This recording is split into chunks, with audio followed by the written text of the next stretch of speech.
2011, the Belize Wildlife Referral Clinic has been in operation, treating well over 5,000 patients since they've opened.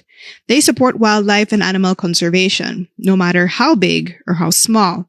But as of lately, the clinic has taken in 3 injured monkeys, 2 of which were diagnosed with New World Screwworm, and 1 of them had to be put down recently. It's a growing concern for the animal conservation community, knowing that there may be other wildlife infected in the forests, and some cases can be more severe than others. Terrible or horrifying, very sad, because we have so far seen only 2 confirmed cases, and they were very, very severe.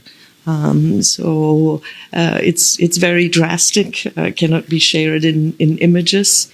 And we continue to care for one of these 2 patients, and we do have some hope at this point that he will survive, and we are working to preserve his leg so that hopefully he has a chance to go back to the wild too.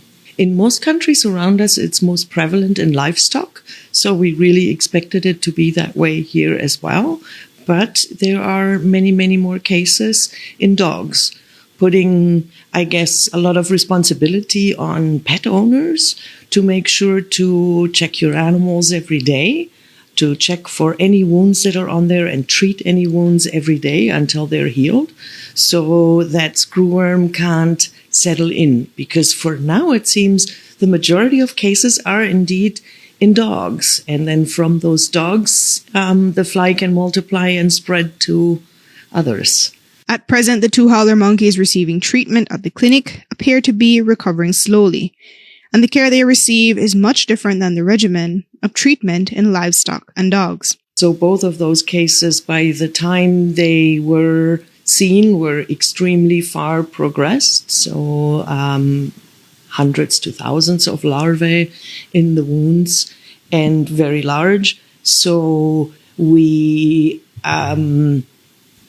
are treating one of these patients still every 2 days with surgery to clean up his wounds. It was very touch and go for the first week almost, but by now we have some hope for survival for sure, because the infection is still continuing but getting better.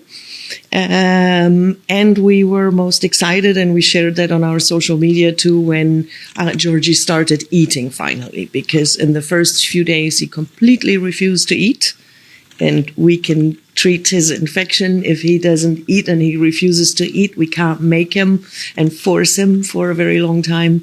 So from that perspective, it's looking a lot better. And since these 2 monkeys can see each other now, they both seem to be a little bit more comfortable, maybe, as much as they are still in the ICU. So if the animal is debilitated and lots of flies lay their eggs in there, they're going to die. They're going to die from these infestations, depending on where the wounds are, because the fly just eats into the host. So what can we do about it? It's report any animals that you see, take pictures. In some cases, like for these monkeys, we may be able to still treat them, or we may have to relieve their suffering, but that is probably still better than being eaten alive by worms. And being vigilant. Those are some tips. And while Dr. Isabella and her team at the clinic continue to do their part, they rely heavily on the public's support to report these cases.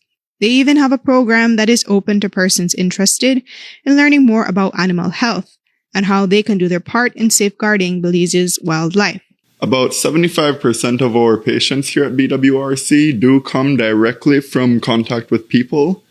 Whether this is intentional or not varies, but we do really get a lot of patients this way, which led to the inauguration of our program. This program aims to tackle human-wildlife conflict, illegal wildlife trafficking, One Health risks, so that would be kind of risks to the interconnectivity of environmental, human, and animal health. And yeah, it's a completely free program. We offer training and mitigation of these different issues that face our wildlife here in Belize. And it's a 2-day workshop. We do offer 15 continuing education hours for this. I know that can be very useful for teachers, police officers, different groups across the country. And yeah, it's something that we really want to get more people involved in to safeguard our wildlife better and also build capacity amongst our Belizeans to, cherish our natural heritage and take care of it. Jo Marie Lanza, 7 News.